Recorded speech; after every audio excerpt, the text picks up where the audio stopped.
Assalamualaikum warahmatullahi wabarakatuh. Saya Ami Wijaya, CGP Angkatan 7, kelas 195, Kabupaten Ponorogo, unit kerja SMK Negeri 1 Jenangan, Ponorogo. Pada kesempatan ini, saya akan mempresentasikan filosofi pendidikan Ki Hajar Dewantara. Pendidikan menurut Ki Hajar Dewantara merupakan wahana bersemainya benih-benih kebudayaan masyarakat. Pendidik menuntun dengan segala kodrat yang ada pada anak agar mereka dapat mencapai keselamatan dan kebahagiaan secara maksimal. Anak diibaratkan biji tumbuhan yang disemai dan ditanam. Anak-anak bisa tumbuh dengan baik disebabkan oleh perhatian dan perawatan dari pendidiknya. Meskipun biji padi adalah bibit yang kurang baik atau bahkan tidak berkualitas, namun bisa tumbuh dengan baik dan berhasil maksimal karena perhatian dan perawatan yang baik dari petani. Sebaliknya, meskipun bibit padi yang disemai itu adalah bibit berkualitas baik, namun bila tumbuh di lahan yang gersang, tidak mendapatkan pengairan dan cahaya matahari, serta perawatan dari petani baik serta telaten, maka biji padi itu tidak akan tumbuh dan berbuah maksimal. Anak lahir dengan kodrat alam dan dikelilingi oleh kodrat zaman.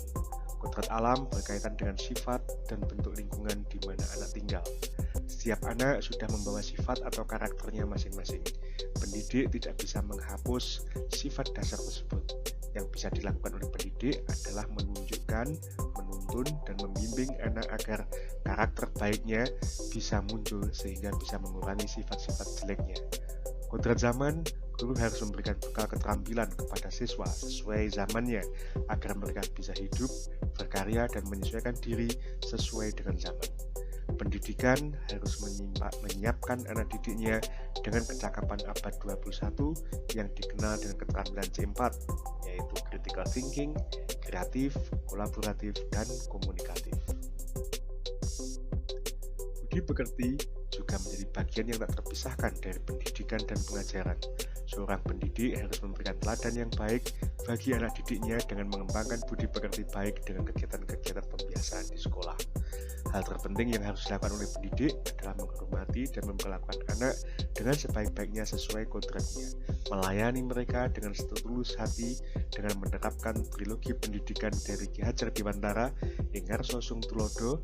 Di depan kita harus selalu memberikan contoh yang baik dan suri teladan yang baik kepada anak didik kita. Ing Madya Mangunkarso, kita menjadi seorang motivator bagi anak didik kita. Tuturi Handayani, kita menjadi seorang pendorong akan kemajuan dari anak didik kita. Implementasi filosofi pendidikan Ki Hajar Dewantara di sekolah menuntun dan mengarahkan bakat minat melalui kegiatan ekstrakurikuler, semisal PNR, pramuka, pecinta alam, futsal, dan lain sebagainya. Merancang pembelajaran yang bervariasi dan berpusat pada anak didik dengan memanfaatkan alam sekitar dan teknologi sebagai sumber belajar serta mengaitkan materi dengan kehidupan nyata. Sebagai pendidik tidak hanya mentransfer ilmu, tapi juga mentransfer nilai-nilai budi pekerti kepada peserta didiknya. Tantangan dan solusi pasti ada kepada kita semua. Setelah mempelajari filosofi Ki Hajar Dewantara, saya semakin sadar bahwa menjadi guru di zaman sekarang tidaklah mudah. Perkembangan teknologi semakin pesat, tetapi di sisi lain tidak diimbangi dengan kesiapan budaya dan norma, sehingga ini menyebabkan moral dan akhlak semakin merosot. Untuk itu, sebagai pendidik, saya harus tetap belajar dan bersikap terbuka dan selalu mengembangkan kompetensi sebagai pendidik dengan mengikuti berbagai pelatihan, seminar, dan pendidikan seperti pendidikan guru penggerak saat ini. Demikian dari saya, salam dan bahagia, bergerak, dan menggerakkan. Assalamualaikum warahmatullahi wabarakatuh.